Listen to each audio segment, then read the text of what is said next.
this illusion that he has, that he can defeat the will of a people by use of arms, by killing, by destroying, by demolishing our homes, our infrastructure, our lives, our economy. This is, I mean, we should have learned the lessons of history. This has never worked. With so much mistrust, there are calls for more American involvement. There may need to be a change of leadership in one or both countries before we make progress. Or the United States may need to get much more heavily involved than we are now. In the meantime, both sides spend their days burying the dead.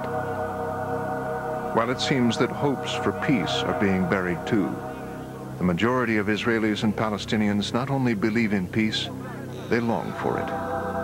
And they know too well the obstacles that must be overcome, obstacles that have prevented peace since the conflict was born. The land, the refugees, the settlements, Jerusalem, and of course, the hatred. Back in 1993, on a September day bright with promise, it seemed as if the fight for peace had ended in triumph.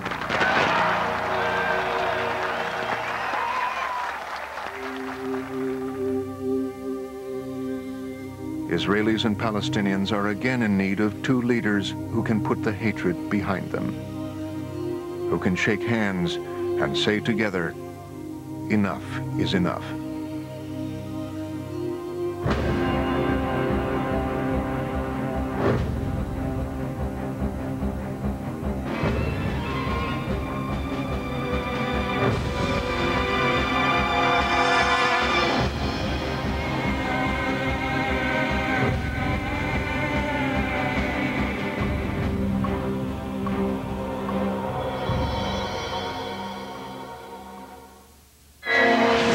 A clash of civilizations.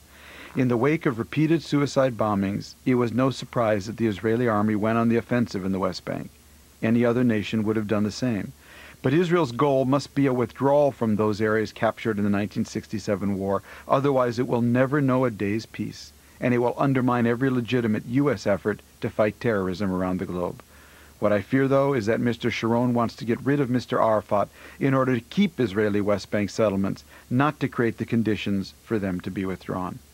President Bush needs to be very careful that America doesn't get sucked into something really dangerous here.